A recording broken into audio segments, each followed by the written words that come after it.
On January 9, 2026, veteran actor T.K. Carter was found dead at his home in Duarte, California, at the age of 69. He was an actor who spent nearly 5 decades in entertainment, starting as a stand-up comedian at age 12 and eventually becoming known for iconic roles in both film and television. This is the story of his career, his most memorable performances, and what made him a recognizable figure across multiple generations of entertainment. Thomas Kent Carter was born on December 18, 1956, in New York City, but he was raised in the San Gabriel Valley area of Southern California, just east of Los Angeles. Before he ever became an actor, Carter was actually a high school track champion, but what really set him apart was his early passion for comedy. At just 12 years old, T.K. Carter began performing stand-up comedy. While most kids his age were still figuring out what they wanted to be, Carter was already on stage making audiences laugh. He performed at the legendary Comedy Store in Los Angeles, as well as at the Improvisation Cafe and Ye Little Club. During his early years as a stand-up comedian, he also worked at Disneyland for a year, balancing multiple jobs as he built his comedy career. As his reputation grew, Carter became an opening act for some of the biggest names in music. He performed before audiences for James Brown, Luther Vandross, Natalie Cole, Gladys Knight and the Pips, Kool and the Gang, Patti LaBelle, Melba Moore, and Billy Ocean. He even headlined shows at major venues like Caesar's Palace in Atlantic City, New Jersey, and the Universal Amphitheater in Los Angeles. While still performing stand-up, Carter also got involved in theater. He appeared in a production of Neil Simon's classic play, The Odd Couple, during his high school years, and later performed in the Los Angeles Actors Theater's production of Sisters. But it was the transition to television and film that would ultimately define his career. T.K. Carter's acting debut came in 1976 when he appeared in an episode of NBC's Policewoman. From there, he began getting guest roles on popular television shows throughout the late 1970s and 1980s. He appeared on Good Times, The Waltons, The Jeffersons, and Quincy M.E. These early appearances showed that Carter had the acting chops to make the transition from stand-up comedian to television actor. His first regular series role came in 1983 when he was cast in Just Our Luck, an ABC sitcom where he played Shabu, a genie character. This was a significant moment. He went from guest appearances to being a main cast member in a series, but it was his next television role that would introduce him to an entirely new audience. In 1985, Carter was cast in Punky Brewster, playing Michael, Mike Fulton, the elementary school teacher. He appeared in 24 episodes of the show, making him a recognizable figure for anyone who grew up watching NBC's popular sitcom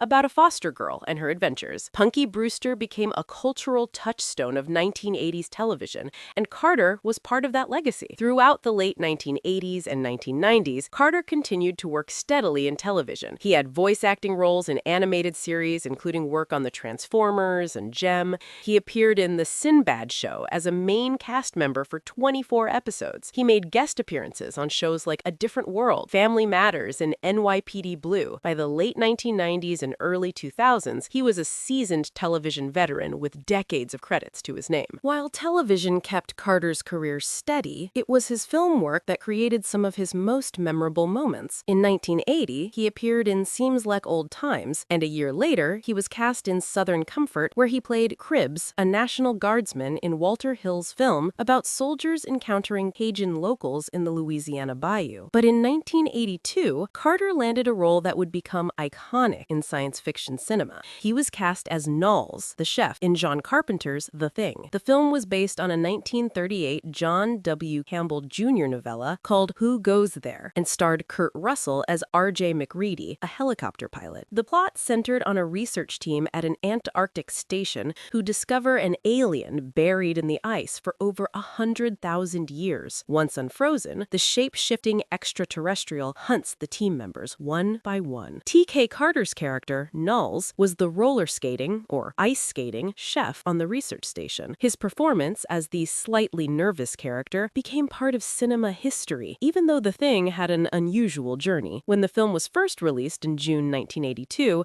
it was actually a critical and box office disappointment. It was overshadowed by other films that year, particularly E.T. But over the decades, The Thing was reappraised by critics and audiences as a masterpiece of suspense, terror, and practical effects. What was once considered a flop became one of the most respected science fiction horror films ever made. Interestingly, there was more to Null's story that audiences never saw. In the original script, the character was supposed to appear in the film's finale as a partly assimilated mass of tentacles, but director John Carpenter decided to cut that scene because he wasn't satisfied with how the special effects looked. As a result, Nulls simply disappears in the final version of the film without a clear explanation of what happened, something that has sparked decades of debate and speculation among fans. After The Thing, Carter continued working in films. He appeared in Runaway Train in 1985, starring Jon Voight and Eric Roberts in a story about two escaped convicts and a female railway worker trapped on a speeding train with no brakes in Alaska. He had roles in Ski Patrol, where he played a character named Iceman, Space Jam, where he provided voice work, A Rage in Harlem, My Favorite Martian, Domino, and many others. His film career spanned from 1978 through 2020, showing remarkable longevity in an industry that often discards older actors. In 2000, T.K. Carter landed a role that would earn him critical recognition and accolades. He was cast in HBO's miniseries The Corner, playing Gary McCullough, a drug-addicted father who was the ex-husband of a character named Fran Boyd. The miniseries was based on the non-fiction book by David Simon and Ed Burns about life in a Baltimore neighborhood during the height of the crack epidemic. Carter's performance as Gary McCullough was widely praised. The Boston Globe wrote that he perfectly captures the gentleness and passivity that can be addiction's easiest conquest. His work on the miniseries led to significant recognition. In 2001, he won the Black Reel Award for Best Actor in a network/cable production for his role. He was also nominated for an NAACP Image Award for Outstanding Actor in a Television Movie, Miniseries, or Dramatic Special. The miniseries itself was incredibly well received. The Corner won the Peabody Award, the Primetime Emmy Award for Outstanding Miniseries,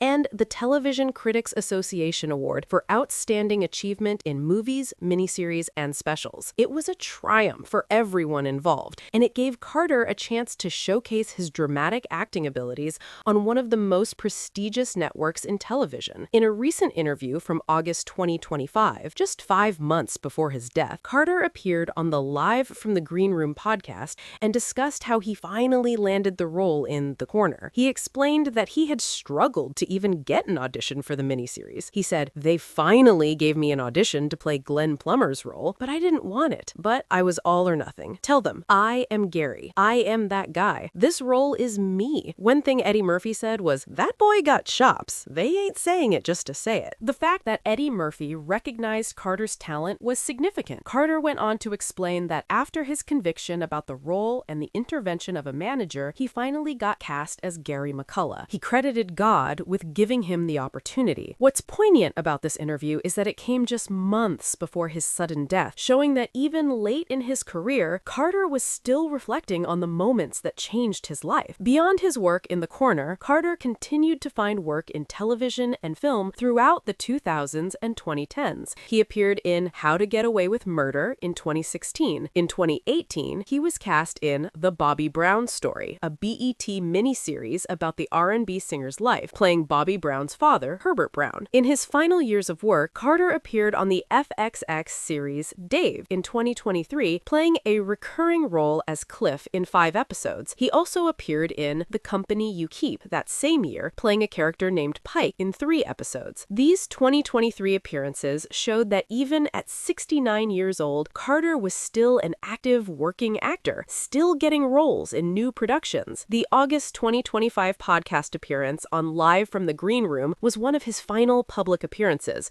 where he discussed his career and his breakthrough in The Corner. Just 5 months later, on January 9th, 2026, T.K. Carter was found dead at his home in Duarte, California. No foul play was suspected, and the cause of death has not been officially released.